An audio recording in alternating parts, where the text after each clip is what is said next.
You've got that sinking feeling in your chest, haven't you?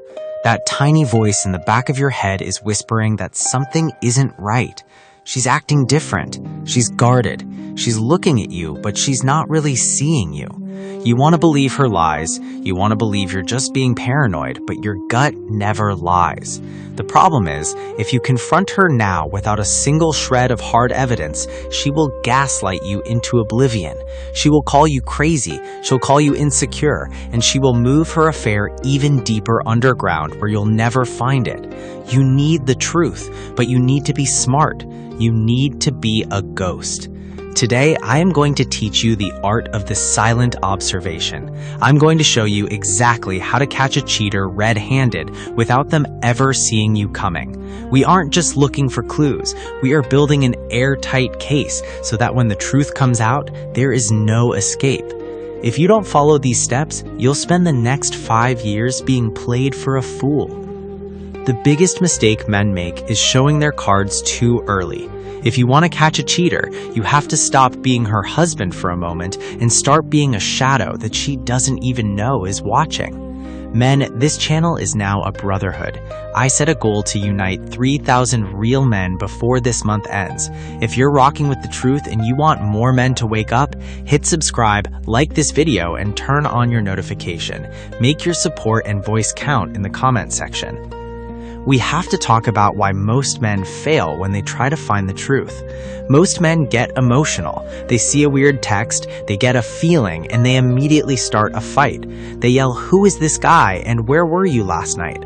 Do you know what that does? It gives her a head start. It tells her exactly what you know and how you found out.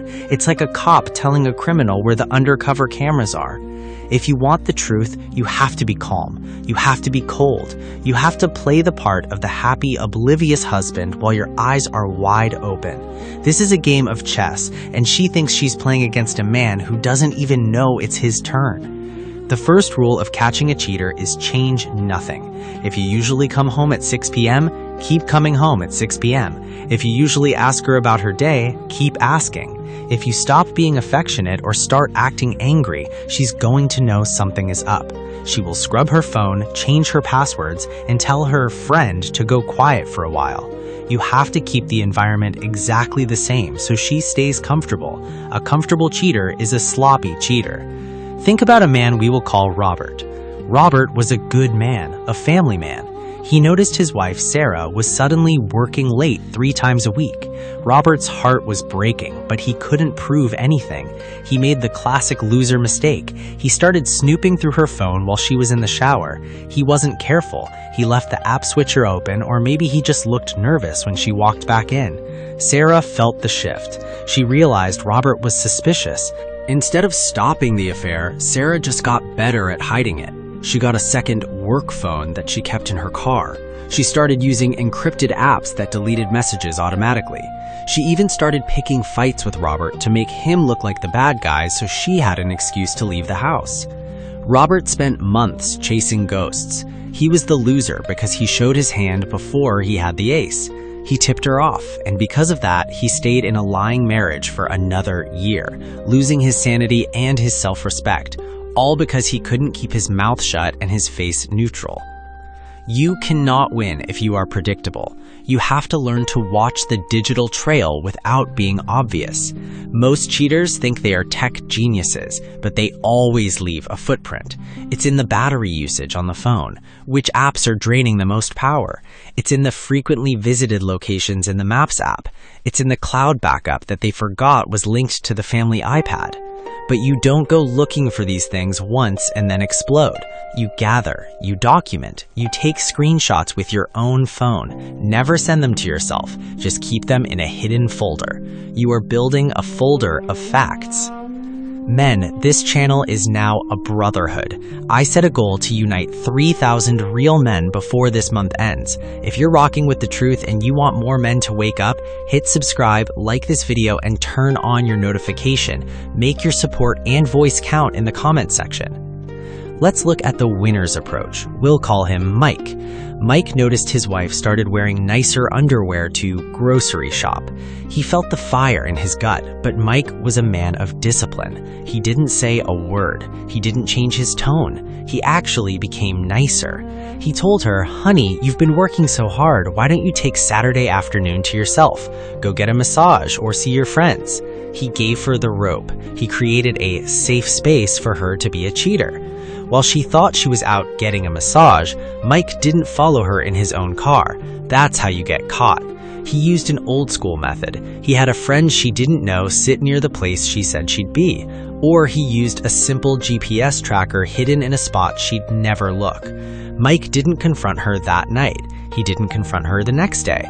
He waited until he had 3 different dates, 3 different locations, and pictures of her with this same man. When Mike finally sat her down, he didn't yell, he didn't cry. He just laid the photos on the kitchen table while she was mid-lie about her yoga class. The look on her face was all the closure he needed. She couldn't gaslight him. She couldn't call him crazy. The evidence was undeniable. Mike won because he controlled his emotions long enough to get the job done. He walked away with his dignity, his house, and the truth. This is the level you have to get to. You have to realize that the person you are living with might be a stranger wearing your wife's face. If she is cheating, she is already gone. You aren't trying to save anything at this point. You are trying to save yourself. The psychological toll of being lied to is heavy. It makes you doubt your own eyes.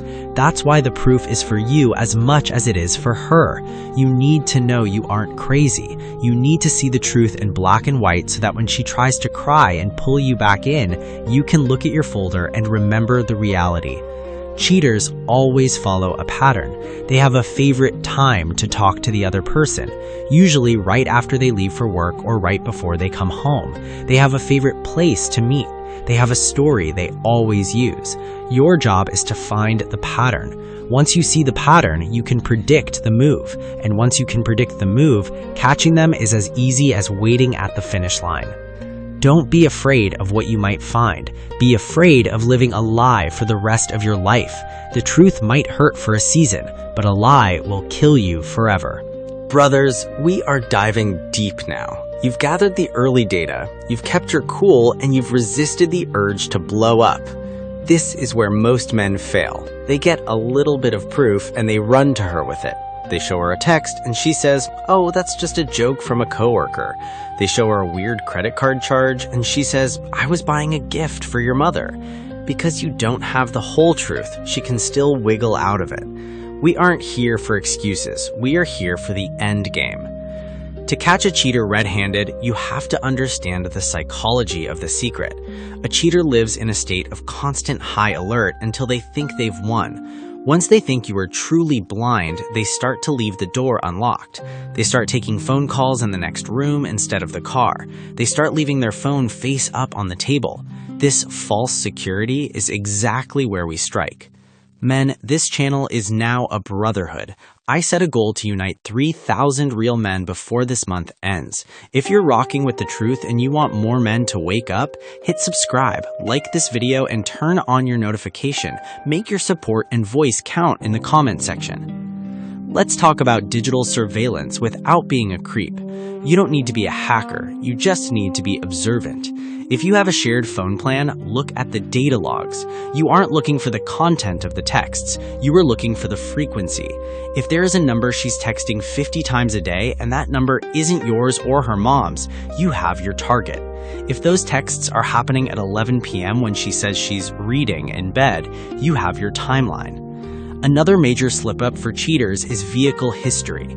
If your car has a built-in GPS, or if she uses an app like Waze or Google Maps, look at the recent destinations. People are lazy, they don't always delete their history. If you see an address for an apartment complex on the other side of town that she has no reason to visit, don't ask her about it. Go there, see what's there. Don't go inside, don't cause a scene, just verify. Now, let's talk about a man we'll call David. David was a loser because he tried to use logic to catch a liar. David saw his wife's phone light up with a heart emoji from a guy named Mike, tile contractor. David knew they weren't getting any tile work done. Instead of staying quiet, David immediately asked, "Who is Mike?" His wife didn't blink. She said, "Oh, that's my friend's husband. He's helping her with a remodel, and I was asking for a quote for my sister." David wanted to believe her so badly that he accepted that weak lie, but the wife knew David was on her trail. She immediately deleted everything, changed the guy's name to Dr. Brenda in her phone, and started using a hidden folder. David spent the next 6 months feeling like he was going insane because he knew what he saw, but he couldn't find it again. He lost his confidence, he became the nag, and she eventually left him for Mike, making David look like the crazy, jealous husband to all their friends. David lost because he didn't wait for the evidence to be undeniable. You have to be the man who can sit across the dinner table from a liar and eat your steak like nothing is wrong. This is the ultimate test of your masculine frame. If you can control your face, you can control the outcome. The next step is the physical verification. If she says she's at a girls' night at a specific bar, don't call her to check in. Don't FaceTime her. That just tells her to put on a show. Instead, have a buddy do a drive-by. Or if you're feeling bold, go there yourself, but don't go in. Watch who she leaves with. Watch how she carries herself. Is she acting like a married woman, or is she acting like she's on a first date? The goal of red-handed catching isn't to walk in on them in the act, though sometimes that happens. The goal is to have a mountain of evidence that makes her lies sound pathetic. When you have the phone logs, the GPS coordinates, and a photo of her car in a place it shouldn't be, she has nowhere to run. Men, this channel is now a brotherhood. I set a goal to unite 3,000 real men before this month ends. If you're rocking with the truth and you want more men to wake up, hit subscribe, like this video, and turn on your notification. Make your support and voice count in the comment section. Now, let's talk about the winner, Chris. Chris was a man of high intelligence. He noticed his wife was suddenly too tired for him, but was spending 3 hours at the gym every day. Chris didn't complain. He actually encouraged her. He said, "I love that you're taking care of yourself, babe. Take all the time you need." He was being the perfect husband while he was setting the trap. Chris bought a small voice-activated recorder. They're cheap and tiny. He tucked it into the side pocket of her car. He didn't check it every hour. He waited 3 days. When he finally listened to it, he didn't just hear a flirty conversation. He heard her talking to her lover about how clueless Chris was. He heard them planning a weekend getaway. Chris didn't scream. He didn't cry. He took that recording to a top-tier divorce lawyer. He moved his money into separate accounts. He lined up his new apartment. On the day she was supposed to leave for her work trip, Chris sat her down. He didn't ask, "Are you cheating?" He just played the recording. She tried to speak, she tried to cry, but the voice on the recorder was her own. There was no escape. Chris handed her the divorce papers and said, "The movers will be here at 4 p.m. for your things. Have a nice trip." Chris won because he used the truth as a surgical tool. He didn't let his emotions dull the blade. He caught her red-handed without her ever suspecting a thing until the trap snapped shut. When you catch her this way, you realize something powerful. You don't need her to admit it. A cheater's confession is usually just more lies mixed with a little bit of truth. When you have the proof yourself, you give yourself the closure. You don't need her to explain why she did it. You already know why. She lacks character. The final confrontation should be the shortest conversation of your life. If you spend 3 hours arguing, you are still giving her your energy. If you spend 5 minutes showing the proof and stating the consequences, you are showing her your power. You have to be prepared for the turnaround. When a cheater is caught red-handed, they will often try to blame you. "I did it because you weren't there for me," or "You were always working." Don't fall for it. Millions of people are unhappy and they don't cheat. Cheating is a choice made by a person who doesn't respect you or themselves. Stay in your frame. Don't let her tears move you. Those aren't tears of regret for hurting you. Those are tears of panic because she got caught. She's crying because her safe life with you is over and her secret life is now exposed to the light. Men, this channel is now a brotherhood. I set a goal to unite 3,000 real men before this month ends, and if you're rocking with the truth and you want more men to wake up, hit subscribe, like this video, and turn on your notification. Make your support and voice count in the comment section. Getting the truth is the first step to freedom. It's a hard road, and it's going to hurt like hell for a while, but wouldn't you rather know the truth and be hurt than live a lie and be a fool? You are a man of value. You deserve a woman who doesn't require you to be a detective, but until you find her, you have to be sharp enough to protect yourself from the ones who play games. You have the tools now, you know the signs, you know the strategy. Be silent, be observant, and wait for the ace to show itself. When you finally catch her, don't do it to hurt her, do it to set yourself free. So, here's the smart question I want you to answer in the comments today. Once you have 100% proof that she is cheating, is there ever a reason to hear her side of the story, or does the evidence speak for itself? I want to see what the brothers think about this. Do you give her a chance to talk, or do you just show her the door? Drop your comment right now. Your perspective might give another man the strength he needs to stop listening to the lies. Hit that subscribe button if you're done being played. I'll see you in the next one. Stay vigilant. Stay in frame.